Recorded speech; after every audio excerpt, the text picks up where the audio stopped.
சூரியம் cinemas D pictures தயாரிப்பில் தயால் பத்மநாபன் இயக்கத்தில் வெற்றி நடிக்கும் லட்சுமிகாந்தன் கொலை வழக்கு ஜூலை 10 முதல் திரையரங்குகளில். இந்த ஆடிக்கு நம்ம சென்னை சில்க்ஸ்ல up to 50% off combo offer, uniform sari collections எல்லாம் சேர்ந்து சேவிங்ஸும் பிளாஸ்ட், கலெக்ஷன்ஸும் பிளாஸ்ட்.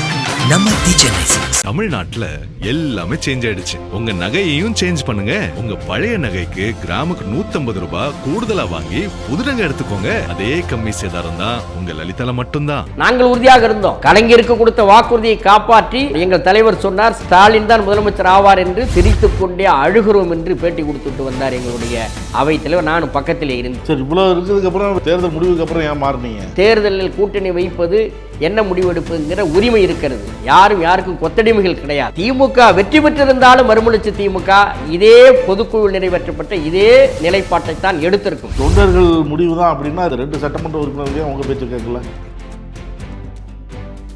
ஊருக்கு இழைத்தவன் பிள்ளையார் கோயில் ஆண்டி என்பதை போல இவர்கள் எல்லோரும் சேர்ந்து எங்கள் தலைவர் வைகோவை இழிவுபடுத்தி பேசுவதற்கு தயாராக இருக்கிறார். ஏவி விடுவதற்கு ஒரு கூட்டம் தயாராக இருக்கிறது. ஏவி விடுவார்கள். அரசு வழக்கறிஞர் பதவி 5 லட்சத்திலிருந்து 30 லட்சம். ஒரு அமைச்சரே இன்னொரு அமைச்சர் நிர்மல்குமாருக்கு பரிந்துரை கடிதம் எழுதியிருக்கிறார். பரிந்துரை கடிதங்கள் எழுதாமல் கடந்த காலத்தில் எல்லாம் இல்லை என்று சொல்ல முடியாது. அப்படிப்பட்ட பரிந்துரைகள் நிறைய செய்தவர் தான் வைகோ. திமுக அரசு இருக்கிறப்ப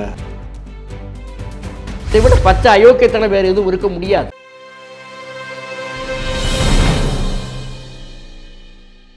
நக்கிரன் நேயர்களுக்கு வணக்கம். இன்று நம்முடன் கருத்துக்களை பரிந்துரை இணைந்திருக்கிறார் மதிமுக பொருளாளர் செந்தில் அதிபன் அவர்கள். வணக்கம் சார். வணக்கங்க. மதிமுக திமுக கூட்டணியிலிருந்து விலகிறது தான் இன்னைக்கு ஒரு பேசு பொருளாக இருக்குது. கலைஞர்கிட்ட வைகோ சொன்னார், கையை பிடிச்சிக்கிட்டு இறுதி வரை ஸ்டாலினுக்கு உறுதுணையாக இருப்பேன் அப்படின்னு சொல்லிட்டு. அப்படி 9 ஆண்டுகள் திமுக கூட்டணி கொள்கையோடு பயணித்தது. அப்படிங்கிறப்ப ஏன் இந்த சட்டமன்ற தேர்தலுக்கு பிறகு, அது தேர்தல் முடிவு வெளியே வந்ததுக்கு பிறகு கூட நான் இங்கே தான் இருப்பேன் அப்படின்னு சொன்ன வைகோ திடீர்னு விலகிட்டார். 2017ஆம் ஆண்டிலிருந்து மறுமலர்ச்சி திமுக கூட்டணியில் தொடர்ந்து பயணிச்சது கடந்த 9 ஆண்டுகளாக. அப்போ ஆர்கே நகர் தேர்தல் இடைத்தேர்தல் வந்த நேரத்தில் மறுமலர்ச்சி திமுக உயர்நிலை குழு கூட்டம் கூட்டினப்ப மிகப்பெரிய அளவில் விவாதம் நடந்தது. என்னுடைய நினைவு சரியாக இருக்குமானால் 2017 டிசம்பர் 3ஆம் தேதி உயர்நிலை குழுவில் ஒரு அரசியல் பிரகடனத்தை தலைவர் வைகோ அவர்கள் வெளியிட்டார்கள். அதில் இந்துத்துவ சக்திகளினுடைய அரசியல் தமிழ்நாட்டிலே தொடர்ந்து இன்றைக்கு அவர்கள் காலூன்றுவதற்கான எல்லா வழியையும் மேற்கொண்டு வருகிறார்கள். திராவிட இயக்கத்தினுடைய அடிப்படையவே தகர்ப்பதற்கு அவர்கள் முயற்சிக்கிறார்கள். எனவே அவர்களை வீழ்த்த வேண்டும் என்று சொன்னால் ஆர்எஸ்எஸ் பின்னணியில் இருந்து இயக்கி கொண்டிருக்கின்ற பாரதிய ஜனதா கட்சியினுடைய வளர்ச்சியை தடுக்க வேண்டும் என்று சொன்னால் திராவிட இயக்கங்களுடைய ஒற்றுமை அவசியம் தேவை. எனவே திராவிட முன்னேற்றக் கழகத்தோடு கரங்கோத்து பயணிப்போம் என்று அறிவித்தார். அதிலிருந்து தொடர்ச்சியாக 2019 நாடாளுமன்ற தேர்தல் தொடங்கி 2026 சட்டமன்ற தேர்தல் வரையிலே கடந்த 9 ஆண்டு காலமாக பயணித்தோம். மதசார்பற்ற அணியை வலிமைப்படுத்த வேண்டும் என்பதுதான் எங்களுடைய முதன்மையான நோக்கம். அதில் உறுதியாக இருந்தோம். ஆனால் அரசியல் ரீதியாக மறுமலர்ச்சி திராவிட முன்னேற்றக் கழகம் இன்றைக்கு வெளியேறுவதற்கான காரணம் என்ன என்பதை எங்களுடைய 32வது பொதுக்குழு நடைபெற்ற நேரத்தில் அதை நாங்கள் மிக தெளிவாக முதல் தீர்மானத்திலே வடித்திருக்கிறோம். அந்த தீர்மானத்தில் மறுமலர்ச்சி திராவிட முன்னேற்றக் கழகம் கொள்கை கூட்டணி என்று அறிவிக்கப்பட்ட இந்த கூட்டணியிலே தொடர்ந்து பயணித்தது. ஆனால் தேர்தல் முடிவுகள் வந்ததற்கு பிறகு 4ஆம் தேதி தேர்தல் முடிவுகள் வந்ததற்கு பிறகு அந்த 3-4 நாட்கள் நடைபெற்ற நிகழ்ச்சிகள் எல்லாம் கடுமையான அதிருப்தியை ஏற்படுத்தியது. ஏனென்று சொன்னால் மக்கள் வாக்களித்து அதிக இடங்களில் வெற்றி பெற செய்து தமிழக வெற்றிக் கழகத்திற்கு ஆட்சி பீடத்துக்கு வருவதற்கான தேர்தலில் அவர்களுடைய மக்களினுடைய எண்ணத்தை பிரதிபலித்து வாக்களித்து அவர்களுக்கு ஒரு தனிப்பெரும் கட்சியாக வெற்றி பெற்று வந்திருக்கிறார்கள். அப்படி இருக்கிற பொழுது தேர்தல் முடிவுகளில் மக்களால் தேர்ந்தெடுக்கப்பட்டு வந்திருக்கிற ஒரு அரசை அமைய விடாமல் தடுக்க வேண்டும் என்பதற்காக எல்லோரும் அதிர்ச்சி தரத்தக்க வகையில் எந்த பாரதிய ஜனதா கட்சி மிக கடுமையாக திமுக எதிர்த்ததோ, எந்த அண்ணா திமுகவை பார்த்து இது அமித்ஷா திமுக என்று சொன்னதோ, எந்த அதிமுகவை பார்த்து இவர்கள் டெல்லிக்கு அடிமைகளாக இருப்பார்கள் என்று சொன்னதோ அந்த அதிமுகவினுடைய பொதுச் செயலாளர் எடப்பாடியை முதலமைச்சர் பொறுப்பில் கொண்டு வந்து உட்கார வைப்பதற்கு அவர்கள் பேச்சுவார்த்தை நடத்தினார்கள். அந்த பேச்சுவார்த்தை விவரங்கள் ஒவ்வொன்றாக வர தொடங்கியது. முதலிலே அதை வெளிப்படுத்தி அதிகாரப்பூர்வமாக இல்லாவிட்டாலும் கூட திரைமறைவிலே நடைபெற்ற பேச்சுவார்த்தை விவரத்தை முதலிலே all India general secretary CPM baby அவர்கள் போட்டு உடைத்தார். மறுநாள் இவர்கள் தொடர்பு கொண்டு சொல்லி அவர் மதுரைக்கு வந்தபோது அது பூசி மெழுகினார். சமீபத்தில் இந்திய யூனியன் முஸ்லீம் லீக்கினுடைய தேசிய தலைவர் பேராசிரியர் ஐயா காதர் மைதீன் அவர்கள் நேரடியாகவே முன்னாள் முதலமைச்சர் என்னிடத்திலே பேசினார் என்று நேரடியாகவே அவர் பத்திரிகையாளரிடத்தில் சொல்லியிருக்கிறார். கைப்புண்ணுக்கு கண்ணாடி தேவையில்லை. இல்லை, அவரும் கூட உறுதியாக சொல்லலையா? அதை இல்லை, என்னிடத்தில் சொன்னார் என்று அவர் பேட்டியில் சொன்னார். காதர் மைதீன் அவர்கள் கொடுத்த பேட்டியில முதலிலே சொன்னார். சிலர் அந்த மாதிரி பேசுறாங்க அப்படின்னு தான் சொல்லியிருக்கிறார். இருந்தாலும் கூட இது மாதிரியான ஒரு பேச்சு வரதுக்கு முன்னாடியே சிறந்த எதிர்கட்சியாக நாங்கள் செயல்படுவோம் சொன்னவர் தான். அது ஏன் மாற்றினார்கள் என்று இதுவரையில் அவரை பார்த்து யாராவது நிருபர்கள் அல்லது செய்தியாளர்கள் முன்னணி நிர்வாகிகளோ அல்ல தலைமை பொறுப்பில் இருக்கிறவங்களோ யாருமே இந்த மாதிரியான ஒரு பேச்சுவார்த்தையில் ஈடுபடலைங்கிறது தான் சொல்றாங்க. இல்லை, அந்த தேர்தல் முடிவுகள் வந்ததற்கு பிறகு மறுமலர்ச்சி திராவிட முன்னேற்ற கழகத்தை தவிர அது ஏனோ தெரியவில்லை, இது மாதிரி ஒரு முடிவு எடுக்கின்ற நேரத்திலே கூட்டணி இருக்கிற எங்கள் தலைவரிடத்திலே ஒரு வார்த்தை கூட அவர்கள் பேசவில்லை, எங்களுக்கு தெரியாது. ஆனால் சிபிஎம், சிபிஐ, அதை போல விடுதலை சிறுத்தைகள் கட்சி, ஐயுஎம்எல், இந்த 4 அமைப்புகளுக்கும் 4 கட்சி கூட்டணி கட்சிகளை வைத்து அவர்கள் இந்த கருத்தை வலியுறுத்தி இருக்கிறார்கள். அவர் ஒவ்வொன்றாக சொல்லியிருக்கிறார்கள். அதை மார்க்சிஸ்ட் கம்யூனிஸ்ட் கட்சி எம்ஏ பேபி சொன்னது மட்டும் இல்லை, தொடர்ச்சியாக இது மாதிரி நடந்தது என்பது இப்போ மார்க்சிஸ்ட் கம்யூனிஸ்ட் கட்சி மாநில செயலாளர் சண்முகம் அவர்கள் கூட சுட்டி காட்டியிருக்கிறார். எனவே அந்த முயற்சியில் அவர் ஈடுபடவே இல்லை என்று சொல்லுவது என்பது, அவர்கள் மறுப்பது என்பது, இதுவரையிலே அவருக்கு தெளிவான பதிலை சொல்லவில்லை. நான் அதற்குள்ளே அதிகமாக போக வரும்போது எல்லாரும் பேசியாச்சு. ஆனால் மறுமலர்ச்சி திமுகவை பொறுத்தவரையில் கொள்கை கூட்டணி என்று சொல்லப்பட்ட நீண்டனா ஒரு 9 ஆண்டு காலம் பயணித்த இந்த கூட்டணியில் பாரதிய ஜனதா கட்சி வந்துவிடக்கூடாது என்பதற்காக நாம் முயற்சி எடுத்து இந்த கூட்டணி கட்டமைத்து தொடர்ந்து இருந்த நேரத்தில் பிஜேபி போட்டு கொடுத்த பிளான் அதிமுகவை முதல்வராக்கிறது, எடப்பாடியை முதல்வராக்கிறது, எல்லாரும் துணை நிற்கிறது என்று, இது எந்த விதத்தில் நியாயம்? இது எந்த விதத்தில் நியாயம்? அப்படி இல்லாவிட்டால் அது பின்னணியில் இருந்து பிஜேபி இயக்குகிற ஒரு ஆட்சியாகத்தான் இருக்கும் என்று சொன்னால் அதற்கு நாங்கள் உடன்பட முடியாது என்ற முடிவைத்தான் எங்களுடைய பொதுக்குழுவில் எங்கள் தலைவர் அறிவித்து தீர்மானமாக நிறைவேற்றி அரசியல் ரீதியாக எடுத்த முடிவு எதிர்ப்பான முடிவு என்பதற்காக நாங்கள் வெளியேறினோம். அதிமுக கூட்டணியில் பிஜேபி இருந்தது. பிஜேபி வாக்குகளை வச்சு அதிமுக வெற்றி பெற்றிருக்கு. அந்த 25 எம்எல்ஏக்கள் ஆதரவு தாவேகாவுக்கு இப்போ இருக்கு. அது அவர்களாக ஆதரவு கொடுக்கிற பொழுது இவர்கள் போய் கேட்டார்களா? இல்லை.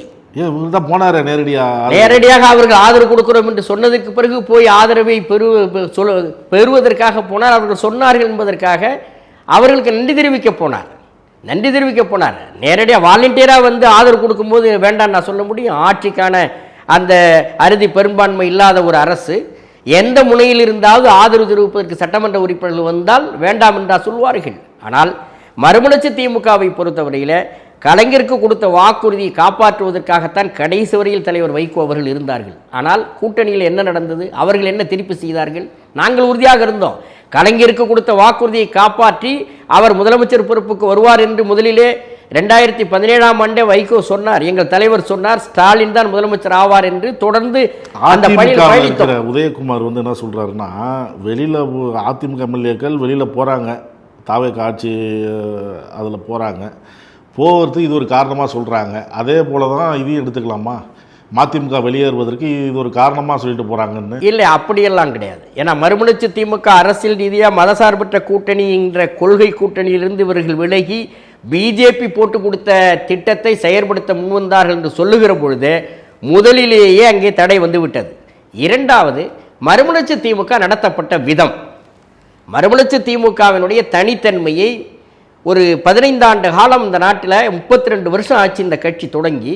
15 ஆண்டுகள் மறுமலர்ச்சி திமுக மாநில கட்சி அங்கீகாரம் பெற்ற ஒரு கட்சியாக தமிழ்நாட்டில் இருந்தது. அப்படிப்பட்ட ஒரு கட்சியை தொடர்ந்து நீங்கள் தனிச்சின்னத்திலே போட்டியிட வேண்டும் என்று நிர்பந்தித்தார்கள். 2021 சொல்லும்போது நாங்கள் ஏற்றுக்கொண்டோம். ஆனால் 2024 நாடாளுமன்ற தேர்தலில் வலியுறுத்திய போது எங்கள் முதன்மைச் செயலாளர் தோழர் துரை வைகோ அது முடியாது என்று அவர் மறுத்ததும் அவர்கள் வேறு வழி இல்லாமல் தீப்பெட்டி சின்னத்தில் நிற்க வேண்டிய நிர்பந்தம் ஏற்பட்டு அவர்களும் அதை ஏற்றுக்கொள்கிற நிலையை உருவாக்கினார். ஆனால் அதற்கு பிறகு போன ஆண்டு 2025 ஆகஸ்ட் 4ஆம் தேதி ஈரோட்டில் நடந்த எங்கள் பொதுக்குழுவில் மிக தெளிவாக நாங்கள் தீர்மானம் நிறைவேற்றினோம். தனி சின்னத்தில் தான் போட்டியிட வேண்டும் என்று மறுமலர்ச்சி திமுக வற்புறுத்துகிறது என்று தீர்மானம் போட்டோம். ஆனால் இந்த தேர்தலில் சட்டமன்ற தேர்தலில் பேச்சுவார்த்தை குழுவிலே நானும் இடம்பெற்றிருந்தேன். எங்கள் அவைத்தலைவர் தலைமையிலே நாங்கள் சென்ற நேரத்தில் முதல்கட்ட பேச்சுவார்த்தையை நாங்கள் நடத்துகிற பொழுது பிப்ரவரி 23ஆம் தேதி இந்த ஆண்டு முதல்கட்ட பேச்சுவார்த்தையை தொடங்குகிற பொழுது நாங்கள் போய் பேசுகிற பொழுது அந்த முதல்கட்ட பேச்சுவார்த்தையிலே நாங்கள் சொன்னும் தனிச்சின்னத்தில் நான் நிற்க வேண்டும் என்று சொன்ன பொழுது பேச்சுவார்த்தை குழு அண்ணன் டிஆர் பாலு தலைமையிலான திமுக குழுவில் இடம்பெற்றிருந்த வேலு அவர்கள் கேட்டார்கள், என்ன சின்னம் இருக்குது உங்களுக்குன்னு கேட்டார். அப்போ குறுக்கிட்டு KN நேரு அவர்கள் பதில் சொல்லுகிற பொழுது அவர் சொன்னார், ஏன் அவங்க தான் திருச்சி தொகுதியில் அவங்க MP தீப்பெட்டி சின்னத்தில் நின்று ஜெயிச்சிருக்காங்களா, அதை சொல்லுவாங்கன்னு சொன்னார். அடுத்த வார்த்தை நேரு அவர்கள் சொன்னதற்கு பிற்பாடு வேலு அவர்கள் என்ன சொன்னார்னா, அவங்க சின்னத்திலே அவங்க நின்றுக்கிட்டோம், அதை பற்றி ஒன்றும் நீங்கள் வற்புறுத்தாதீங்கன்னு தலைவர் சொல்லிட்டார்னு எங்கள்கிட்ட சொன்னாங்க. நாங்கள் மிக நம்பிக்கையோடு இருந்தோம். ஆனால் 2வது கட்ட பேச்சுவார்த்தை 15 நாள் கழித்து 2வது கட்ட பேச்சுவார்த்தைக்கு போன நேரத்தில் உதயசூரிய சின்னத்தில் தான் நிற்க வேண்டும், 4 இடங்கள் தான் என்று ரொம்ப முகத்தில் அடைத்தது போல சொல்லிவிட்டார்கள். ஏன் எங்களை கடைசி வரையிலே நம்ப வைத்து ஏன் கழுத்திருக்க வேண்டும்? முதலிலே போராடி இருக்கணும்னு சொல்றாங்க. இப்ப எல்லாருமே பொதுவெளியில பேசுறது என்னன்னா, நீங்க திருச்சி நாடாளுமன்ற தொகுதியில துரை வைகோ எவ்வளவு போராடி நான் சொந்த சின்னத்துல தான் நிற்பேன், செத்தாலும் தனிச்சத்தான சின்னம் தான் அப்படின்னு எப்படி பகிரமா சொல்லி நின்னாரோ, உறுதியாக இருந்தாரோ, அந்த உறுதிப்பாடு மதிமுக இல்லை. அதற்கு வேறுபாடு இருக்கிறது. நாங்கள் கையெழுத்து வாங்கிவிட்டு 2024 நாடாளுமன்ற தேர்தலில் திருச்சி தொகுதி எங்களுக்கு ஒதுக்கீடு செய்யப்பட்டு ஒப்பந்தம் கையெழுத்தானதற்கு பிறகு வேட்புமனுவை தாக்கல் செய்வதற்கு துரை வைகோ அங்கே போகிறார். அதற்கு முன்பு நடைபெறுகிற செயல் வீரர் கூட்டத்தில் கடந்து பேசுகிற பொழுது உதயசூரியன் என்கிற பேச்சே எழவில்லை, ஒப்பந்தத்திலே கையெழுத்து போடுகிற போது எழவில்லை. ஆனால் திருச்சி செயல் வீரர்கள் கூட்டத்தில் உட்கார்ந்திருக்கிற பொழுது தொண்டர்கள் மத்தியில், நிர்வாகிகள் மத்தியில் அங்கிருக்கிற திமுக மாவட்ட செயலாளர் ஒருவர் உதயசூரிய சின்னத்தில் இருக்க வேண்டும் என்று சொல்லுகிறார். எதிரிலே கூட்டத்தில் இருக்கக்கூடிய தொண்டர்கள் உதயசூரியன் என்று ஆரவாரம் செய்கிற நேரத்திலே தன்னுடைய முடிவை தெளிவாக அறிவித்தார்.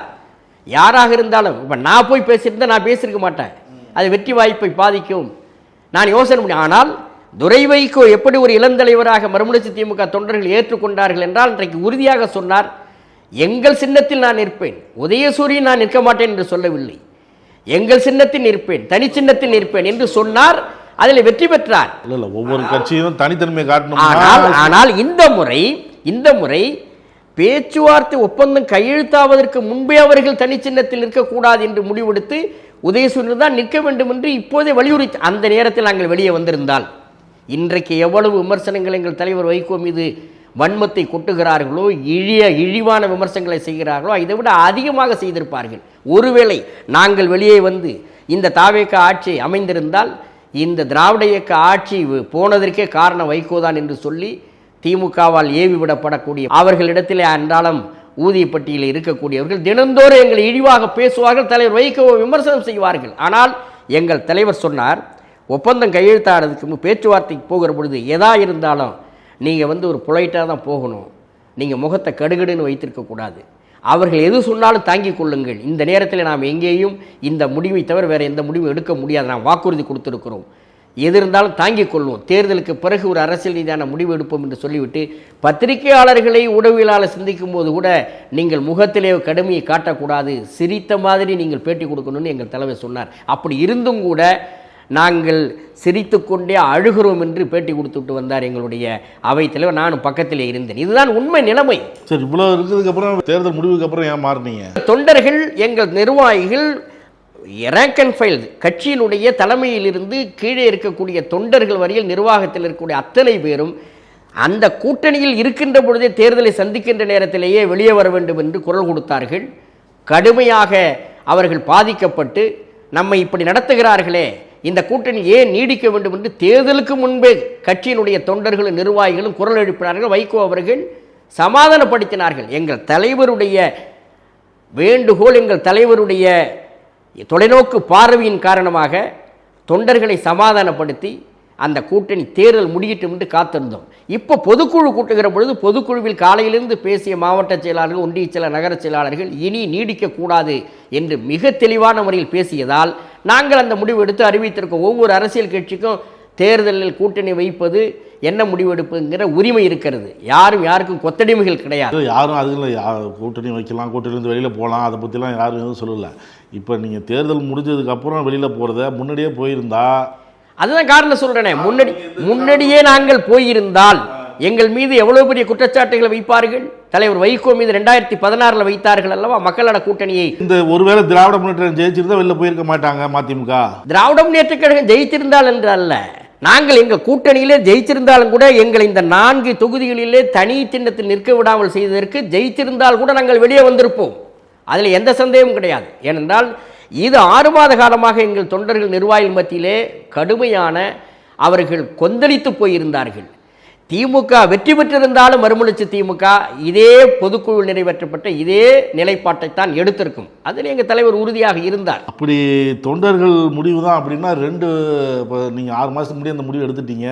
எல்லாமே இப்போ 4 பேர் ஜெயிச்சிருந்தா கூட, திமுக ஜெயிச்சிருந்தா கூட நாங்கள் இந்த முடிவு தான் எடுத்திருப்போம். அந்த அளவுக்கு இருந்திருந்தா இந்த 2 சட்டமன்ற உறுப்பினர்களையும் அவங்க பேச்சு கேட்கல. சட்டமன்ற உறுப்பினர்கள் ஒன்றை நீங்கள் தெரிந்து கொள்ள வேண்டும்.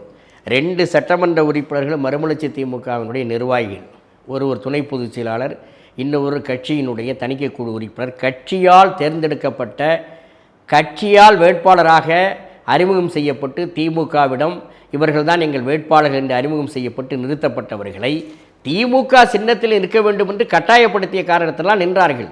நாங்கள் திமுக கூட்டணியை விட்டு வெளியே வந்ததற்கு பிறகு திமுக சின்னத்திலே நின்று வெற்றி பெற்ற எம்எல்ஏக்கள் தேவையில்லை என்று கட்சி முடிவெடுக்குது. அதுக்கு உரிமை இருக்கு. இது எப்படி இப்போ நீங்கள் சொல்கிறது புரிஞ்சுக்கிறதுன்னு தெரியல. இப்போ வெற்றி பெற்றாலும் நாங்கள் கூட்டணி விட்டு வெளில வந்துடுவோம் அப்படின்னு ஏற்கனவே முடிவு பண்ணிட்டீங்க. ஆமாம், அப்படின்னா நீங்கள் சொந்த சின்னத்தில் நின்றுக்கணும். எப்படியாவது ஃபைட் பண்ணி சொந்த எப்படியாவது ஃபைட் பண்ணி நின்றுக்கணும். அதுக்கான காரணம் சொன்னீங்க. இப்போ அந்த சின்னத்தில் நின்றுட்டு திருப்பி ரிசைன் பண்ணணும்னா அப்புறம் எப்படி ரிசைன் பண்ணுவாங்க? ரிசைன் பண்ண அவர்கள் பண்ணவில்லை. ரிசைன் பண்ண முடியாமல் அவர்களை தடுத்தது யார்? ஒவ்வொரு எம்எல்ஏக்கு சட்டப்பூர்வமாக தேர்ந்தெடுக்கப்பட்டவங்க ராஜினாமா பண்ணி இங்கே மட்டும் கிடையாது, இந்தியா முழுவதும் நடக்குது. இல்லை, அவங்க தனியாக தானே சட்டமன்றத்தில் உட்கார்ந்துருக்காங்க. தனியாக உட்கார்ந்துருக்கிறார்கள் என்று. ஆனால் கட்சி எடுத்த நிலைப்பாட்டு, ஒரு நிலைப்பாடு எடுக்கிறது என்றால் எங்கள் கட்சிக்காரர்களாக இருந்தால் அவர்கள் கட்சி எடுத்த நிலைப்பாட்டை ஒத்துப்போக வேண்டும், ஒப்புதல் கொடுத்து தலைமை சொல்வதை கேட்க வேண்டும். ஆனால் இவர்கள் 2 பேரும் தலைமை சொல்வதை கேட்க முடியாத நிலைமைக்கு அவர்களை லாக் பண்ணது யார்? அதுதான் கேள்வி. அப்போ அதை தான் சொல்ல, இன்னைக்கு ஆளுநர்கிட்ட போய் அமைப்பு செயலாளர், திமுக அமைப்பு செயலாளர் RS பாரதி அவர்கள் மனு கொடுத்துருக்காங்களே இந்த அரசாங்கத்துக்கு எதிராக நடவடிக்கை எடுக்கணும். கொடுக்கப்பட்டதில் எங்கள் எம்எல்ஏக்கள் 2 பேரை மறுமலர்ச்சி திமுக ராஜினாமா செய்ய சொல்கிறது என்று சொல்லுகிறார். நியாயமா அது? அவர்கள் எம்எல்ஏக்களா? சட்டப்பூர்வமாக அவர்கள் எம்எல்ஏ. இதற்காகத்தான் மறுமலர்ச்சி திமுகவினுடைய அடையாளத்தையும் தனித்தன்மையையும் ஒழித்து கட்ட வேண்டும் என்கிற வன்மம் அவர்களுக்கு 93 இன்னும் மறக்கவில்லை. அண்ணன் தளபதி ஸ்டாலினுக்கு இருக்கிறது என்று நான் சொல்லவில்லை. யாரோ பின்னணியில் இருந்து மறுமலர்ச்சி திமுகவை இல்லாமல் ஆக்கிவிட வேண்டும் என்கிற அந்த குறுகிய எண்ணமும் அவர்களுடைய வன்மமும் இதில் வெளிப்பட்டிருக்கிறது. வைகோ தான் அந்த செய்தியாளர் சந்திப்பில் சொன்னார், விஜயே சொன்னார் 2 பேரை ராஜினாமா செய்ய சொல்லுங்க. இல்லை, பொதுக்குழுவில் அவர் பேசும்போது நானும் கூட இருந்தேன். நிர்வாகக்குள்ள சொல்லும் போதும் முதலமைச்சர் விஜய் அவர்களை சந்தித்துட்டு வந்ததற்கு பிறகு நாங்கள் திமுக கூட்டணியை விட்டு வெளியே வருகிற பொழுது எங்கள் எம்எல்ஏக்கள் எப்படி தொடர முடியும் திமுகவில்? எனவே அந்த முடிவை நாங்கள் எடுக்க இருக்கிறோம் என்று சொல்லும்போது அவர் என்ன சொன்னார்? எடுங்க, நீங்கள் எடுத்தால் உங்களுக்கு எல்லா விதத்திலும் நாங்கள் துணையாக இருப்போம் என்று சொன்னார். அதில் என்ன தவறு? ஒரு கட்சியினுடைய தலைவர் தன்னுடைய எம்எல்ஏக்கள் 2 பேர், தன்னுடைய நிர்வாகிகள் 2 பேர் வேறு சின்னத்தில் நின்றவர்களை ராஜினாமா செய்ய சொல்லுவது என்பது கட்சி எடுக்கக்கூடிய தலைமை எடுக்கக்கூடிய முடிவு. அதுக்கு அவர்கள் கட்டுப்படுகிறார்களா இல்லையா, ஒத்துக்கொள்கிறாரா இல்லையா என்பது வேறு விவகாரம். இப்போ ஒப்புதல் அவர் ஒப்புக்கொள்ளவில்லை, அது வேறு. ஆனால் கட்சி தலைமை எடுக்கிற கட்டளையை ஏற்று செயல்பட வேண்டும். கடைநல்லூர் ராஜேந்திரன் இன்னமும் மதிமுக இதில் தான் பயணிப்பேன்னு சொல்லி அந்த வைகோ மாதிரியே துண்டை போட்டுக்கிட்டு தான் போறாரு. இல்லை, அவர் சொல்லி கொண்டிருக்கிறார். ஆனால் மறுமலர்ச்சி திமுக இல்லை, நான் இந்த முடிவு எடுத்தேன்னா எனக்கு மட்டும் கெட்ட பேர் இல்லை, தலைவருக்கும் கெட்ட பேராகும், கட்சிக்கும் கெட்ட பேராகும் அப்படின்லாம் சொல்கிறாங்களே. அவர்கள் எந்த விளக்கத்தை வேண்டும், வெற்றி பெற்ற எம்எல்ஏக்கள் எந்த விளக்கத்தை வேண்டுமானாலும் சொல்லலாம். ஆனால் எங்களை பொறுத்தவரையில் கட்சியினுடைய தலைவர் எடுத்த முடிவுக்கு கட்சி வேட்பாளர்களாக நிறுத்தப்பட்ட இவர்கள் கட்டுப்பட்டு ஆக வேண்டும் என்பதுதான் நேதி. அதை அவர்கள் கடைபிடிக்கவில்லை, அவ்வளவுதான். அதுக்கு மேலே இப்போ ஆர்எஸ் பாரதி போய் கவர்னர்கிட்ட சொல்றாரு, அது செய்தியாளர் சந்திப்பில் நடந்ததே சொல்றாரு. செய்தியாளர் தம்பி எங்க எம்எல்ஏக்கள் என்று சொல்கிறார். உங்க எம்எல்ஏவா அவங்க? சரி, இதே அளவுகோல் படி ஜவஹர்லா வெற்றி பெற்று உதயசூரியன் வெற்றி பெற்றார், எங்கள் எம்எல்ஏன்னு சொல்லுவார் அவங்கள? மனிதநேய மக்கள் கட்சியினுடைய தலைவர், மதிப்புக்குரிய கண்ணியத்துக்குரிய ஜவஹர்லா அவர்கள் உதயசூரியன் இன்று வெற்றி பெற்றவர், எங்கள் எம்எல்ஏ என்று ஆர்எஸ் பாரதி சொல்லுவாரா? மனிதநேய ஜனநாயக கட்சியினுடைய தலைவர் சிதம்பரம் தொகுதியில் வெற்றி பெற்ற தோழர் தமிமுன் அன்சாரி அவரை எங்கள் எம்எல்ஏன்னு சொல்லுவாரா? நான் கேட்கிறேன். இதற்கு முந்தைய சட்டமன்றத்தில் தமிழக வாழ்வுரிமை கட்சி தலைவர் வேலுமுருகன் பன்ருட்டியில் அவர் சின்னத்தில் உதயசூரியனில் ஜெயிச்சு வெற்றி பெற்று போனார், அவர் சொன்னாங்களா? என்ன சொன்னாங்க? சட்டமன்றத்தில் அவர் அரசாங்கத்துக்கு எதிர்ப்பாக கணைகளை தொடக்குகிற நேரத்தில், மக்கள் பிரச்சனைகளை பேசுகிற நேரத்தில் அன்றைக்கு இருந்த சபாநாயகர், நீங்கள் உதயசூரியன் என்று வெற்றி பெற்ற எம்எல்ஏ மறந்துடாதீங்கன்னு மிரட்டினார். இதுதான் ஜனநாயகமா? இது ஒரு ஜனநாயக அமைப்பில் இது ஏற்றுக்கொள்ளத்தக்கதா? ஒரு கட்சியை நீங்கள் உங்கள் சின்னத்தில் அதைத்தான் எங்கள் முதன்மை செயலாளர் தோழர் துரை வைகோ தெளிவாக சொன்னார். ஒரு அரசியல் கட்சி, கூட்டணி கட்சியை எங்கள் சின்னத்தில் தான் நிற்க வேண்டும் என்று வற்புறுத்துவது, தேர்தல் நேரத்தில் கழுத்தில் கத்தியை வைத்து மிரட்டுவது என்பது இது ஆரோக்கியமான போக்கல்ல, இது ஜனநாயகம் அல்ல.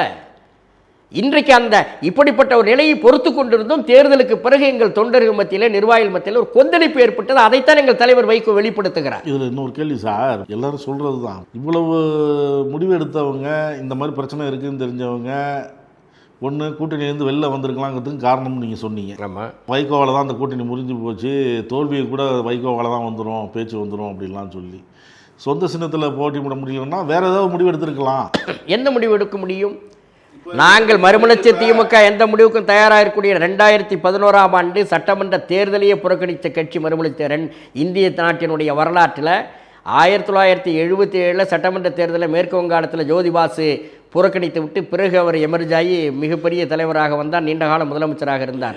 அதற்கு பிறகு இப்போ கமல்ஹாசன் உதாரணம் சொல்கிறாங்க. கமல்ஹாசன் இப்படி மாதிரி தான் உதயசூரியன் சின்னத்தில் விற்க சொல்லி வலியுறுத்தினாங்க. கமலஹாசன் மீது அவ்வளவு யாரும் இவர்கள் குற்றச்சாட்டுகளை வைக்க மாட்டார்கள். ஊருக்கு இழைத்தவன் பிள்ளையார் கோயில் ஆண்டி என்பதைப் போல இவர்கள் எல்லோரும் சேர்ந்து எங்கள் தலைவர் வைகோவை இழிவுபடுத்தி பேசுவதற்கு தயாராக இருக்கிறார். ஏவி விடுவதற்கு ஒரு கூட்டம் தயாராக இருக்கிறது, ஏவி விடுவார்கள். கமலஹாசன் எடுத்த முடிவை நாங்கள் எடுக்க முடியாது. நாங்கள் ஒரு பொலிட்டிக்கல் பார்ட்டி. நாங்கள் தொடர்ந்து 32 ஆண்டுகளாக இயங்கிக் கொண்டிருக்கிறோம். 15 ஆண்டுகள் மாநில கட்சியாக இருந்த கட்சி, மத்திய மந்திரி சபையில் இடம்பெற்றிருந்த கட்சி, தமிழ்நாட்டினுடைய எல்லா திசைகளிலும் எல்லா ஊர்களிலும் கிளை அமைப்பை வைத்து இயங்கிக் கொண்டிருக்கிற ஒரு அரசியல் கட்சி. தாவேகா மதசார்பற்ற கொள்கையில் உறுதியாக இருக்கும் அப்படின்னு எந்த வகையில் மதிமுக நம்பிக்கை வைக்க? அவர்கள் தேர்தலிலே அவர்களுக்கு பெரும்பான்மை கிடைக்கல விஜய்க்கு. அவர் நேரடியாக அவர் நினைச்சிருந்தா அதிமுக பாஜக கூட்டணியிலிருந்து வெற்றி பெற்ற அவர்களிடத்திலே ஆதரவு கேட்டிருக்கலாம், பாட்டாளி மக்கள் கட்சியில் கேட்டிருக்கலாம், அல்லது அதிமுகவிடமே நேரடியாக பிளவுபட்டது. அதற்கு பிறகு பிளவுபட்ட எம்எல்ஏக்கள் ஆதரவு கொடுத்தது வேறு. பிளவுபட்டவங்க தான் இப்போ எடப்பாடிட்டு இருக்காங்களே சார். தேவைப்பட்டால் அவர்கள் முதலிலே அவர்களிடத்திலே கேட்டிருக்கலாம் ஆதரவு. ஆனால் அவர் மதசார்பற்ற முற்போக்கு கூட்டணி என்று அறிவித்து தேர்தலை சந்தித்து தேர்தல் களம் கண்ட மார்க்சிஸ்ட் கம்யூனிஸ்ட் கட்சி, இந்திய கம்யூனிஸ்ட் கட்சி, ஐயுஎம்எல், விடுதலை சிறுத்தைகள் கட்சிகளிடம்தான் ஆதரவு கடிதம் கேட்டு அவர் கடிதம் அனுப்பினார். ஆதரவு கேட்டு கடிதம் அனுப்பினார்.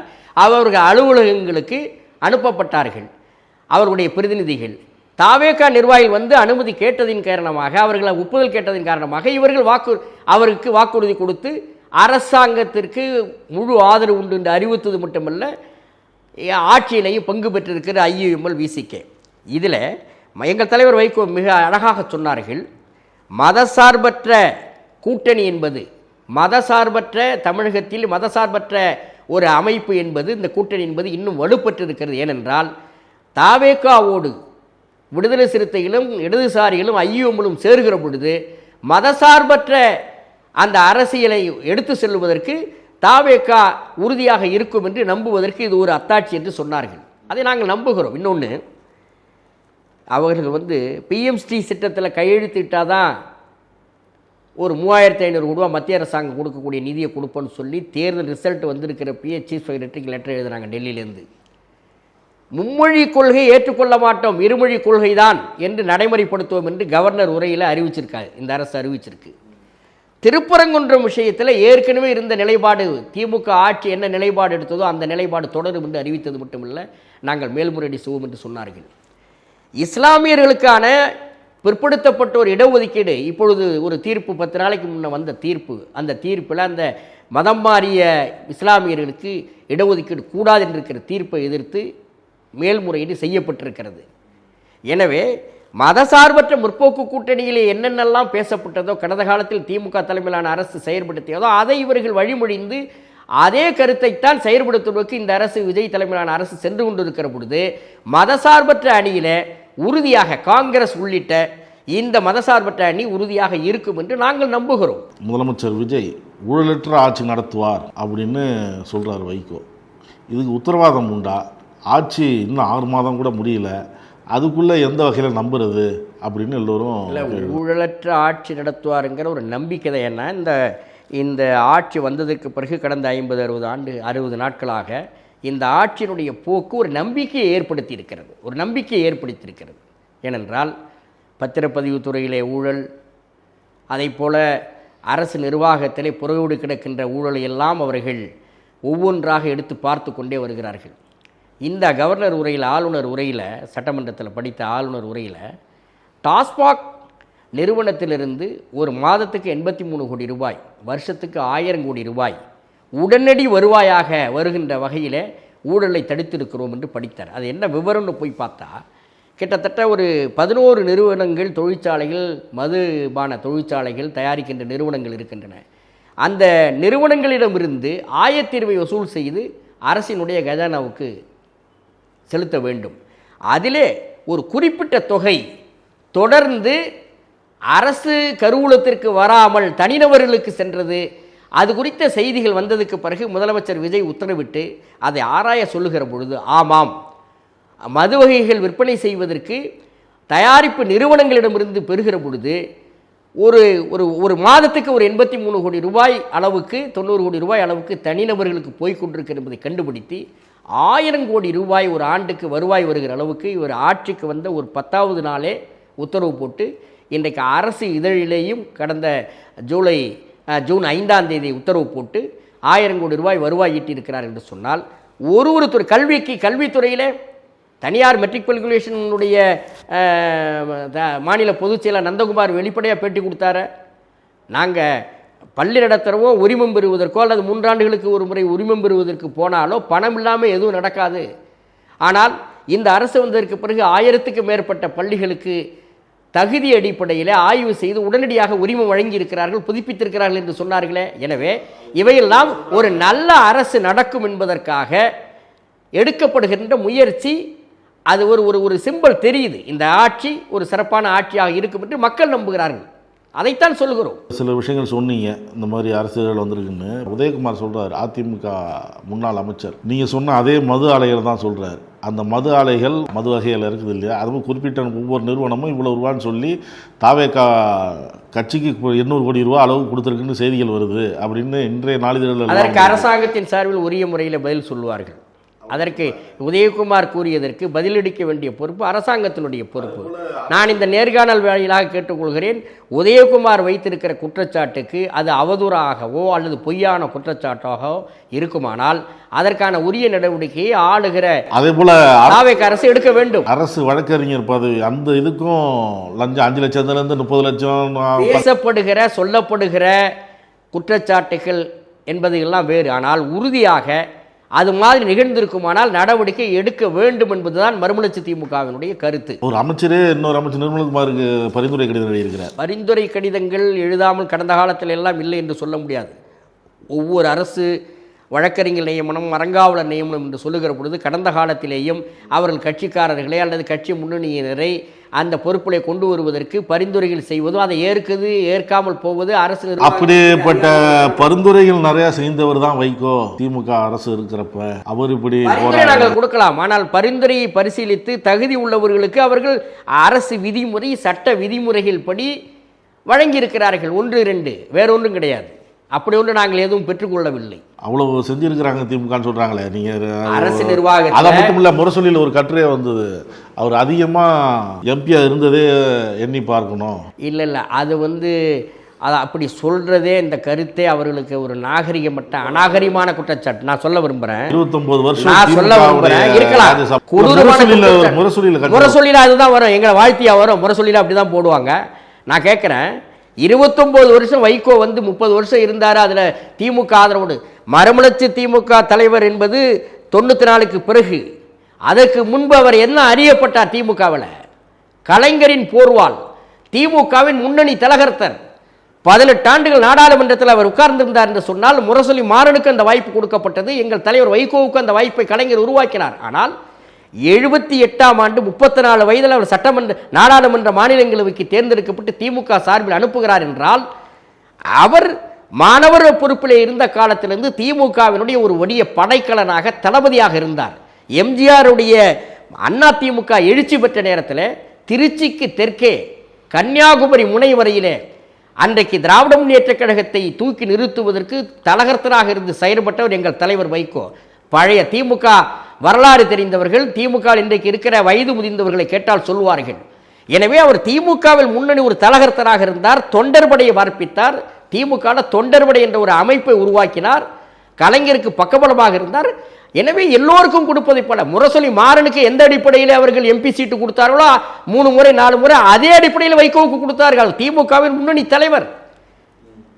முன்னணி தலைவராக இருந்த காரணத்தினால் கூட அதை இப்பொழுது நாங்கள் எங்கள் தயவால் என்று சொல்லுவது இதை விட பச்சை அயோக்கியத்தனம் வேறு எதுவும் இருக்க முடியாது. எனவே திமுகவினுடைய நிர்வாகியாக, திமுகவினுடைய ஒரு போர்வாளா, கலைஞரின் போர்வாள் என்று சொல்லப்பட்டவராக இருந்த பொழுது எல்லோருக்கும் கொடுக்கிற வாய்ப்பு அந்த வாய்ப்பு. ஆனால் அந்த வாய்ப்பை பயன்படுத்தி திராவிட இயக்கத்தினுடைய மரியாதையை காப்பாற்றியவர் எங்கள் தலைவர் வைகோ. டெல்லியில் தலை சிறந்த நாடாளுமன்ற உறுப்பினர் என்கிற பெருமையை திமுகவுக்கு பெற்றுக் கொடுத்தவர். ஊழல் செய்தல்ல, டெல்லியில போய் திகார் செய்யல. இல்ல மீண்டும் திமுக கூட்டணி வந்ததுக்கு அப்புறமும் மதிமுக கூட்டணி நாங்க 98ல் அண்ணா திமுக தலைமையிலான கூட்டணியில வெற்றி பெற்று சென்றோம். 3 எம்பிகள் வெற்றி பெற்றோம். இந்த அம்மா ஆட்சிக்கான ஆதரவை ஜெயலலிதா அம்மையார் வாபஸ் வாங்குறாரு. வாங்கினப்ப 99 17க்கு அப்புறம் வந்ததுல 99 நான் நீங்க பழசுல இருந்து ஒரு எம்பின்னு சொன்னதெல்லாம் நான் கேட்கிறேன். 99ல் மறுமலர்ச்சி திமுக இடம்பெற்றிருந்த பாரதிய ஜனதா கூட்டணிக்கு திமுக வந்தது, நாங்கள் போகவில்லை.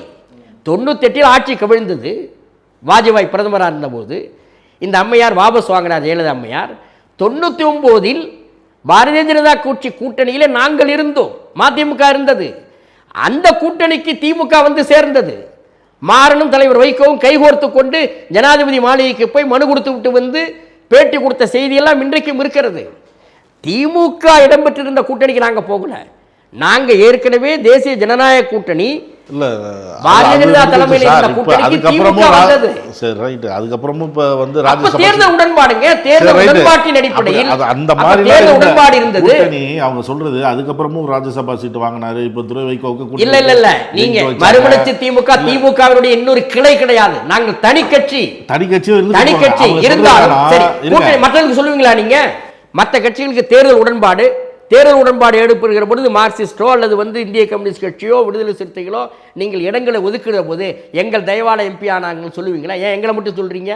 ஒரு கட்சி மறுமலர்ச்சி திமுக என்பது ஒரு அரசியல் கட்சி. இந்த அரசியல் கட்சி திமுகவோடு கூட்டணி வைக்கிற பொழுது நீங்கள் கொடுக்கிற 3 தொகுதி 4 தொகுதியில் நாங்கள் போட்டியிடுகிற பொழுது நாங்கள் அந்த 4 தொகுதியிலே வேலை செய்கிறோம். தமிழ்நாடு முழுவதும் இருக்கக்கூடிய எல்லா இடங்களையும் எங்கள் தோழர்கள், எங்கள் தலைவர் பிரச்சாரம் செய்கிற நாங்கள் போய் எங்கள் தோழர்கள் வேலை செய்கிறார்கள். எனவே கூட்டணி உடன்பாடு என்பது 2 பேரும் ஒற்றுமையாக இருந்து ஒரு தேர்தலை சந்திக்கின்ற நேரத்தில் எங்களால் தான் இவர்கள் ஜெயித்தார்கள், எங்களால் தான் எம்பி ஆனார்கள் என்றெல்லாம் சொல்லுவது அது அரசியலில் இதெல்லாம் அநாகரிகம். இல்லை, கூட்டணியை விட்டு வெளியில் வரலாம், இருக்கலாம், கொத்தடிமை எல்லாம் இல்லை அப்படிலாம் சொன்னீங்க, அதெல்லாம் ரைட்டு தான். இப்போ திருமாவளவன் என்ன சொல்கிறாரு, முதலமைச்சர் ஆலோசனை பண்ணாங்க, அதில் ஒரு முடிவு எட்டப்படலை. முதலமைச்சர் தலைமையில் ஒரு கூட்டம் நடந்தது, கூட்டணிக்கு பேர் என்ன வைக்கலாம் என்ன ஏதுன்னு ஒரு கூட்டம், அதில் எந்த இறுதி முடிவும் எட்டப்படலை. இல்லை, அந்த 1ஆம் தேதி ஜூலை 1ஆம் தேதி கோவளத்தில் ஒரு தனியார் விடுதியில் நடைபெற்ற அந்த கூட்டணி கட்சிகளின் தோழமை கட்சிகளினுடைய ஆலோசனை கூட்டத்திற்கு தலைவர் வைகோ அவர்களும் எங்கள் தலைமை நிர்வாகிகளும் எங்கள் முதன்மை செயலாளர் தோழர் துரை வைகோ எம்பி, நான் உள்ளிட்ட எங்கள் அவைத்தலைவர் ஆடிட்டர் அர்ஜுன்ராஜ் உள்ளிட்ட நிர்வாகிகள் அனைவரும் போயிருந்தோம். அங்கே பேசுகிற பொழுது ஒவ்வொரு தோழமை கட்சிகளின் சார்பில் ஒவ்வொருவரை பேச சொன்னார்கள். ஐயுஎம்எல் பேராசிரியர் ஐயா காதர் மைதன் பேசினார், தலைவர் வைகோ அவர்கள் பேசினார்கள், விடுதலை சிறுத்தைகளுடைய தலைவர் அண்ணன் திருமா பேசினார், அதைப்போல் காங்கிரஸ் கட்சியினுடைய மாநில தலைவர் மாணிக்கம் தாகூர் பேசினார். முன்னாள் நிதித்துறை அமைச்சர் மத்திய அமைச்சர் மதிப்புக்குரிய ப. சிதம்பரம் அவர்கள் பேசினார்கள். எல்லோரும் பேசியதற்கு பிறகு நிறைவாக கருத்தை சொன்ன முதலமைச்சர் விஜய் அவர்கள், நாம் மதசார்பின்மையை பாதுகாக்கக்கூடியவர்களாக இருப்போம், சமூக நீதியை பாதுகாக்கக்கூடியவர்களாக இருப்போம், லஞ்ச ஊழலற்ற நிர்வாகத்தை தரக்கூடியவர்களாக இருப்போம். இந்த கூட்டணி என்பது இந்த கொள்கையின் அடிப்படையிலே உருவாக்கப்பட்டிருக்கிறது. இந்த தோழமை தொடர வேண்டும், மக்கள் நலனிலே அக்கறை செலுத்த வேண்டும். கூட்டணிக்கு என்ன பெயர் சூட்டுவது என்பதை கலந்து பேசி, கூட்டணிக்கு வெளியே இருக்கக்கூடிய அந்த நிகழ்ச்சியில் கலந்து கொள்ளாத மார்க்சிஸ்ட் கம்யூனிஸ்ட் கட்சி, இந்திய கம்யூனிஸ்ட் கட்சி வராத காரணத்தால் அவர்களிடம் கலந்து பேசி கூட்டணிக்கான பெயரை முடிவு செய்வோம் என்று சொல்லி தலைவர்கள் மட்டும் தனியாக பேசி இருந்துவிட்டு வந்தார்கள். ஆனால் கூட்டணிக்கு பெயர் வைப்பது அளவுக்கு அங்கே பேச்சுவார்த்தை நடந்து முடிந்ததற்கு பிறகு கூட்டணி உருவாகவில்லை என்று எந்த அடிப்படையில் அண்ணன் திருமா சொல்கிறார் என்று தெரியவில்லை. அதுக்கு தான் நோபல் பரிசு கொடுத்தாரு. அதை இன்றைக்கு அதுக்கு பதில் எங்கள் தலைவர் சங்கரங்கோவிலில் இன்றைக்கு பேட்டி நிருபர்களை என்னதான் ஆச்சு வைகோவுக்குன்னு சில பேர் அதை விமர்சனம் இல்லை, உண்மையை சொன்னால் அப்படித்தான் இருக்கும். என்ன ஆகிவிட்டது, அவர் பல நேரங்களில் அவர் சொல்லக்கூடிய கருத்து முகத்தில் அடித்த போல் சொல்லக்கூடிய கருத்து சில பேருக்கு காயத்தை ஏற்படுத்துகிறது. உண்மையை சொன்னால் அப்படி தான், உண்மை சுடும். நேற்றைக்கு சொன்ன கருத்துக்கு தலைவர் இன்றைக்கு விளக்கம் கொடுத்து விட்டான். அதுக்குள்ளே போக விரும்பவில்லை எங்கள் தலைவர் அதற்கு.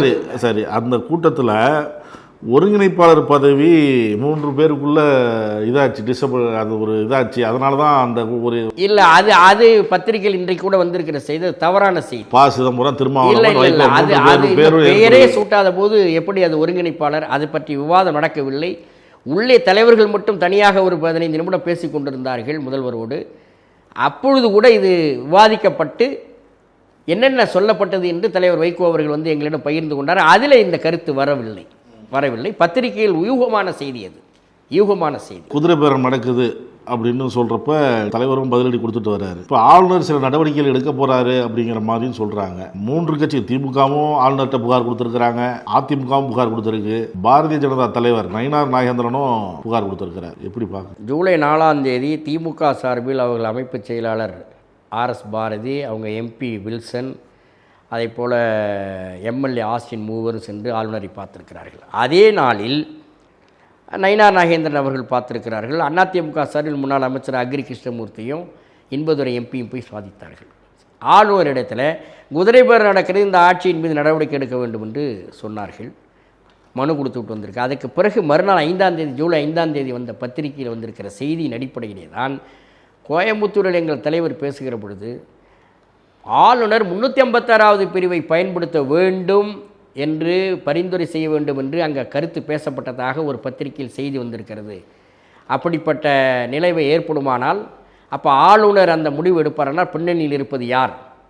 இது மக்களால் தேர்ந்தெடுக்கப்பட்ட ஒரு அரசை கலைக்கக்கூடாது என்பது அண்ணா காலத்திலிருந்து கலைஞர் காலத்திலிருந்து பின்பற்றப்படுகின்ற நம்முடைய அரசியல் கொள்கையில் இன்றைக்கு அதை பயன்படுத்த வேண்டும் என்று சொல்கிறார்கள் என்றால் இந்த ஆட்சிக்கு உறுதுணையாக எப்படி பத்திரிகையாளர் கேட்கிறார்கள், இந்த ஆட்சிக்கு நீங்கள் என்ன பங்கு செய்ய போகிறீர்கள் என்று கேட்டபொழுது ஆட்சிக்கு கவசமாக இருப்பேன் இன்று காலையில் கூட இப்படி செய்தி வந்திருக்கிறது என்று சொன்னார். அதை எடுத்து வைத்துக்கொண்டு விமர்சனம் செய்கிறார். நான் கேட்கிறேன், 98 அதிமுக கூட்டணியில் மதிமுக இருந்தது, ஆட்சி அமைந்தது, அம்மையார் ஜெயலலிதா அன்றைக்கு கலைஞருடைய அரசு இருந்த பொழுது தலைவர் கலைஞர் அரசை டிஸ்மிஸ் செய்ய வேண்டும் என்று சொன்னார் வாஜ்பாயிடம். முடியாது என்று சொன்னார். ஆனால் அந்த கூட்டணியிலே முக்கிய தலைவராக எங்கள் தலைவர் வைகோ அவர்கள் வாஜ்பாய் இடத்திலேயும் தேசிய ஜனநாயக கூட்டணியில் இருந்த முக்கிய தலைவர்கள் LK அத்வானி உள்ளிட்ட தலைவர்கள், ஜார்ஜ் பெர்னாண்டஸ் உள்ளிட்ட தலைவர்களிடத்திலே அம்மையார் ஜெயலலிதாவுடைய கோரிக்கை ஏற்கக்கூடாது, ஆர்டிகல் 356 பயன்படுத்தி இந்த ஆட்சி திமுக ஆட்சியை கலைப்பதை அன்றைக்கு கூட்டணியெல்லாம் கிடையாது. ஆனால் கொள்கை அடிப்படையில் அன்றைக்கு கடுமையாக எதிர்த்து ஜெயலலிதா அவர்கள் ஆட்சியவே பறிகொடுக்க வாஜ்பாய் ஆட்சி கொடுத்த ஆதரவை வாபஸ் வாங்கிய காரணத்தினால் வாஜ்பாய் ஆட்சியே அன்றைக்கு களைய வேண்டிய நிலைமை ஏற்பட்டது. அன்றைக்கு கவசமாக இருந்தோம். அதே வார்த்தையை தான் இன்றைக்கு எங்கள் தலைவர் வைகோ அவர்கள் சொல்லியிருக்கிறார்கள். ஆனால் இந்த குதிரை பேரம் என்று சொல்லி இவர்கள் கொடுக்கக்கூடியது, ஒவ்வொரு கட்சியும் எடுக்கக்கூடிய நிலைப்பாட்டுக்கு இவர்கள் கொண்டு போய் மனுவை கொடுத்திருக்கிறார்கள். ஆளுநர் எந்த நடவடிக்கை எடுத்தாலும் அதை சந்திப்பதற்கு தாவேகா தலைமையிலான அரசு தயாராக இருக்கிறது. அதற்கு அவர்கள் பதில் சொல்லுவார்கள். தாவேகா செய்தி தொடர்பாளர் மாதிரியே மாறிட்டார் வைகோ. அப்படிலாம் கிடையாது. அதாவது தான் நம்புவதை, ஒரு நல்ல அரசு நடக்கிறது, ஏழை எளியவர்கள் சாதாரணமானவர்கள் MLAக்களாக ஆகியிருக்கிறார்கள். அறிஞர் அண்ணா அவர்கள் காலத்தில் முதலில் ஆட்சி படத்திற்கு வந்த நேரத்தில் அறிஞர் அண்ணா தலைமையிலே திராவிட முன்னேற்றம் வெற்றி பெற்று வந்த நேரத்தில் மிக சாதாரணமானவர்கள், எளிய குடும்பத்தைச் சேர்ந்தவர்கள் வெற்றி பெற்று வந்தார்கள். அதுபோன்ற ஒரு நிலைமை இன்றைக்கு ஏற்பட்டிருக்கிறது. இன்றைக்கு பணம் இல்லாமல் அரசியல் பின்புலத்திலே உள்ள குடும்பத்திலே வராமல் வெற்றி பெறுவது என்பது ஒரு தேர்தல் களத்திலே வேட்பாளராக போய் நிற்பது என்பதே முடியாது. அந்த அளவுக்கு அரசியல் சீர்கெட்டு கிடக்கின்ற நேரத்திலே ஒரு நம்பிக்கையை, ஜனநாயகத்தில் ஒரு பெரும் நம்பிக்கையை விஜய் ஏற்படுத்தி இருக்கிறார் என்று நாங்கள் நம்புகிறோம், நாடு நம்புகிறது. சாதாரணமானவர்கள் வாக்கு சேகரிக்கின்ற போகிற பொழுது நாங்கள் பார்த்தோம், ரொம்ப சாதாரண பிள்ளைகள், இளம் வயது தோழர்கள், அவர்கள் வாக்குச்சீட்டு எடுத்துக்கொண்டு எங்களுக்கு வாக்களியுங்கள் என்று மக்களிடத்தில் துண்டு சீட்டு விநியோகிக்க செய்கிற பொழுது மிகப்பெரிய தாக்கத்தை ஏற்படுத்தும்லாம் நமக்கு தெரியாது. ஆனால் எங்கள் தலைவர் வைகோ மே 1 சொன்னார், ஒரு மிக அதிசயிக்கத்தக்க மாற்றத்தை ஏற்படுத்தும் தாவேகா என்று சொன்னால் அது நடந்திருக்கிறது. எனவே சாதாரணமானவர்கள் கையில், எளியவர்கள் கையிலே அதிகாரம் போயிருக்கிறது. உண்மையான மதசார்பற்ற சக்தியாக, உண்மையாக ஊழல் லஞ்ச ஊழலுக்கு அப்பாற்பட்ட ஒரு அரசாக, சமூக நீதியை நிலைநிறுத்தக்கூடிய அரசாக விஜய் தலைமையிலான அரசு இருக்கும் என்று எங்கள் தலைவர் உறுதியாக நம்புகிற காரணத்தால் தன்னுடைய நிபந்தனையற்ற ஆதரவை மிக தெளிவாக சொல்கிறார். எங்களை பொறுத்தவரையில் அன்றைக்கு கோட்டை போய் சந்தித்துட்டு வந்தபோது எங்கள் தலைவர் சொன்னார், முதல்வரை சந்தித்து விட்டு வந்து நல்லது செய்தால் ஆதரிப்பேன், அல்லது செய்தால் எதிர்ப்பேன் என்று சொன்னார். கடந்த காலத்திலும் அதை நாங்கள் செய்திருக்கிறோம். திராவிட முன்னேற்றக் கழகத்தோடு கூட்டணியில் இருந்த நேரத்திலேயும் கூட ஆட்சிக்கு தேவையான நிர்வாக ரீதியாக செய்ய வேண்டியவற்றை அறிக்கையாக கொடுத்திருக்கிறோம். அவர்கள் கவனத்துக்கு நேராக நாங்கள் கொண்டு சென்றிருக்கிறோம். 12 மணி நேரம் வேலை என்று அறிவித்த நேரத்தில் அதை ரத்து செய்ய வேண்டும் என்று மிக கடுமையான அறிக்கை எங்கள் தலைவர் வைகோ அவர்கள் கொடுத்தார்கள். அதே போல ஆட்சி நிர்வாகத்திலே பாதிக்கப்படுகிற மக்களுக்கு என்னென்ன செய்யணும், மக்காசோளத்துக்கு 1% செஸ் வரியை நீக்க வேண்டும் என்று சொல்லி எங்களுடைய முதன்மை செயலாளர் துரை வைகோ எம்பி அதற்காக ஒரு பெரிய ஆர்ப்பாட்டத்தை பெரம்பலூரில் நடத்தினார். அதற்கு பிறகு அரசாங்கம் அதை ஏற்றுக்கொண்டு முதலமைச்சர் அவர்கள், ஸ்டாலின் அவர்கள் அதிகாரப்பூர்வமாக அறிவித்து அந்த செஸ் வரி நீக்கப்பட்டது. கள்ளசாராய சாவுகள் நடந்த நேரத்தில் இது போன்ற சம்பவங்கள் நடக்கக்கூடாது என்று மிக கடுமையான தண்டனை விதிக்க வேண்டும் என்று சொல்லி எங்கள் தலைவர் வைகோ அவர்கள் அதுக்கு சட்ட திருத்தம் வேண்டும் என்று சொன்னார். ஆணவ கொலைகள் நடந்த நேரத்தில் ஆணவ கொலைகள் இன்னமும் நடக்கிறது, தடுப்பதற்கு தனி சட்டத்தை கொண்டு வர வேண்டும் என்று எங்கள் துரை வைகோ எம்பி சொன்னார். அதே போல மடப்புறம் காவலாளி கொல்லப்பட்ட வழக்கில் எங்கள் தலைவர் வைகோவோடு நானும் சென்றிருந்தேன். சிவகங்கை மாவட்டத்திலே திருப்பத்தூருக்கு பக்கத்திலே போய் அவர்களுக்கு ஆறுதல் சொல்லிவிட்டு வந்த பொழுது இதுபோல் லாக்அப் டெத்துகள் நடக்கவே கூடாது, இதிலே முதலமைச்சர் கவனம் செலுத்த வேண்டும் என்று சொன்னார்கள். எனவே இடித்துரைக்க வேண்டிய விஷயங்களை நாங்கள் இடித்துரைத்திருக்கிறோம். அதே மாதிரி தான் இந்த அரசுக்கும் ஆதரவு கொடுக்கிறோம். தவறுகள் நடந்தால் எங்கள் தலைவர் சுட்டி காட்டுவார். நாட்டு நலனுக்காக, மக்கள் நலனுக்காக 62 ஆண்டுகள் பொது வாழ்க்கையிலே எங்கள் தலைவர் உழைத்தது போல் வேறு யாரும் உழைத்திருக்க மாட்டார்கள். தமிழ்நாட்டு நலனுக்காக, வாழ்வாதாரங்களை பாதுகாப்பதற்கு முல்லை பெரியாரா வைகோ போராடி தடுத்தார். ஸ்டெர்லைட் ஆலையா, நச்சாலையை மூடுவதற்கு போராடினார், தடுத்தார். தமிழ்நாட்டு மக்களிடத்திலே மத நல்லிணக்கத்தை ஏற்படுத்துவதற்கு நடைபயணமா 6000 கிலோமீட்டர் நடைபயணம் எங்கள் தலைவர் வைகோ நடந்தார். நெய்வேலி பழுப்பு நிலக்கரி நிறுவனம் தனியாருக்கு கொடுக்கப்படும் என்ற நிலைமை வந்த பொழுது நான் போய் தலைவரிடத்திலே சொன்னேன். நான் அங்கே நெய்வேலியிலே பொறியாளராக பணியாற்றி கொண்டிருந்த நேரம் 2002ஆம் ஆண்டு மத்திய சர்க்கார் முடிவெடுத்து விட்டது. வாஜ்பாய் இடத்திலே போய் நீங்கள் எடுத்து சொல்லி தடுத்து நிறுத்த வேண்டும் என்று சொன்னேன். நாடாளுமன்றத்தில் 2002 மார்ச் 19ஆம் தேதி ஒரு சிறப்பு கவன ஈர்ப்பு தீர்மானத்தை கொண்டு வந்து எல்லா தலைவர்களும் அதில் பேச, முன்னாள் பிரதமர் சமாஜ்வாதி கட்சியினுடைய தலைவராக இருந்த சந்திரசேகர் மிக அருமையாக தலைவர் வைகோவினுடைய தீர்மானத்தை ஆதரித்து பேசினார். 23 தலைவர்கள் பேசினார்கள். மறுநாள் வாஜ்பாயை நேரடியாக போய் சந்தித்து 51% பங்குகளை விற்பதை தடுத்து நிறுத்தி இன்றைக்கு பொதுத்துறை நிறுவனமாக NLC நீடிப்பதற்கு வித்திட்டவர் எங்கள் தலைவர் வைகோ. எனவே அவர் தமிழ்நாட்டின் நலனுக்காக பாடுபட்டு வருகிற ஒரு நேர்மையான தலைவரை இவர்கள் கொச்சைப்படுத்துவது, அவதூறாக பேசுவது, இழிவாக பேசுவது, இதையெல்லாம் எங்களுக்கு ஒரு பொருட்டல்ல. பொது வாழ்க்கையிலே தந்தை பெரியார் சொன்னதைப் போல பொது வாழ்க்கையில் வரக்கூடிய இந்த விமர்சனங்கள் எல்லாம் தாங்கிக் கொள்ளக்கூடியவன் தான் பொது வாழ்க்கையில் இருக்க முடியும் என்று பெரியார் சொன்னார். அந்த பாதையிலே எங்கள் தலைவர் வைகோ சென்று கொண்டிருக்கிறார். கருத்திலே நன்றி சார். ரொம்ப நன்றி. நக்கீரன் டிவிக்கு சப்ஸ்கிரைப் செய்யுங்கள். உங்கள் ஆதரவே எங்கள் பலம். ஆசிரியர்களுக்கு நண்பனாகவும் மாணவர்களுக்கு ஆசானாகவும் திகழும் தேர்வு வழிகாட்டி. ஒவ்வொரு பாடத்திற்கும் அனுபவமிக்க ஆசிரியர்களின் துல்லியமான தெளிவான விடைகள். CNC இருக்கு, தேர்வு பயம் எதற்கு? இது தீரன் பப்ளிஷிங் ஹவுஸ் விற்பனை வெளியீடு.